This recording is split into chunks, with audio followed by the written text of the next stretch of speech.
About a year ago, I hiked Mount Kosciuszko. Now, for those of you who know me, you know for years I've been saying that hiking is silly, dumb, stupid, pointless. It's pretty much walking for no reason.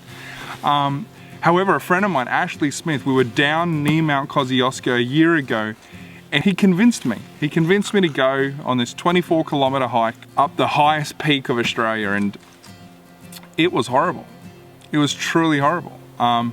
First of all, I had no hiking gear, and so I think I was wearing Chuck Taylors or Vans or one of these shoes that just have zero support, and I was in pain, like true pain. In fact, that last part of that hike, I remember that last 500 meters was super steep, and I was literally at the place where I was just taking one or two steps and then have to have a rest, couple more steps and then rest. And poor Ashley, he must have had such a boring time just waiting for me to catch my breath to be able to take a couple more steps. Now here's the thing though, in this pointlessness of hiking, I started to see that it's not horrible, that there was this real beauty to it, even though I was in pain at that point. And truthfully, when I did get to the top of Mount Kosciuszko and raised my hands, I had this ecstasy in my heart. I had this joy in my heart, and honestly the scenery was just beautiful, and I got it. All of a sudden I just understood why people do this. It's beautiful. And see, if my pastor friend Ashley, if he didn't convince me or influence me or demonstrate to me how awesome hiking was, honestly to this day I still wouldn't do it. And my wife would really not like that, because my wife actually does love hiking. See, we really do have an influence on people. God has given us this gift to influence people, and the reason He's given us this gift primarily is so that others can see faith in us, so that they too may then go and have faith. There's an amazing story in Luke chapter 8. It starts off with this ruler, this leader Jairus, and he has a 12-year-old daughter who's very sick to the point of nearly dying. And so he comes to Jesus and begs Jesus, please, please, please, my daughter is dying, please come and help. And Jesus immediately starts heading for his house. On the way for Jesus to help this 12-year-old daughter, there's a crowd, there is busyness, and there's people all around, and Jesus all of a sudden says, "Stop!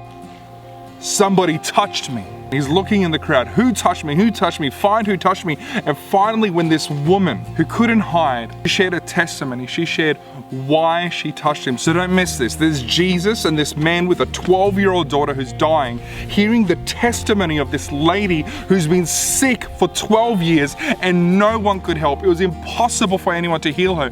Yet she had faith and stretched out her hand, touched Jesus' cloak, and immediately she was healed.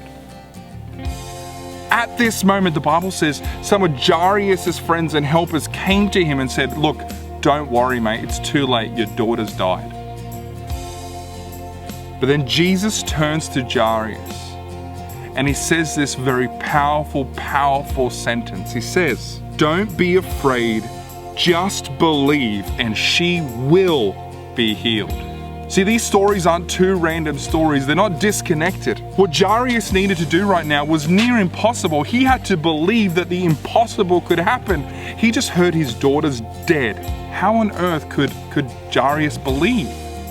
Well, see, because he just saw what belief can do. What she was going through, what he heard testified, was that it was impossible for anyone to help me. But I believed if I touch you, I'll be healed. And as Jairus is hearing this, as he's seeing the influence of this woman, he himself is then influenced to believe, and that even though he heard his daughter had just died, he chooses to believe and still take Jesus with him to his daughter.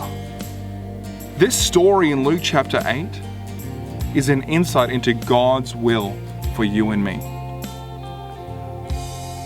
Belief is sometimes really hard, and we're going through a crisis right now in Australia and around the world where there will be some who'll find it hard to believe.